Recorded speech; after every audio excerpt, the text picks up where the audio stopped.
Այո, բարև ձեզ։ Ինչ եք կարծում Փաշինյանի այսօրվա վարած քաղաքականությունից, համաձայն եք կամ ոչ։ Փաշինյանը քաղաքականություն չի վարում, նախ ասեմ, ինքը քաղաքականություն վարելու ունագել չի, ոչ էլ իրավունք ունի վարելու, որովհետև Փաշինյանը հանձնարարություն է կատարում։ Իսկ հանձնարարություն կատարողը դա թշնամիների հանձնարարությունն է կատարում, այսինքն դա քաղաքականություն չէ, դա լրիվ դավաճանություն է։ Բայց չէ՞ որ նա ասում է, որ տանում է խաղաղության պայմանագիր, խոստանում է խաղաղություն ժողովրդին։ Գիտեք, հոգևորականը, երբ որ հանգուցյալին հողարկավորում վերջացնում են, ասում են գնաց խաղաղությամբ, հոգիդ խաղաղվի, ինքը այդ խաղաղության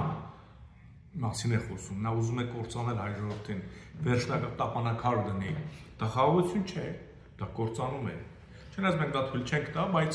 այսինքն համաձայն չեք նրա հետ, այսօրվա նրա վարած քաղաքականության հետ։ Ես չեմ կարծում, որ մի ողջախոհ կամ լուրջ հայ մարդ համաձայն լինի նրա հետ, նրա վարած այս թրքաբարո կեցվածքի հետ։ Շնորհակալություն։ Խնդրեմ։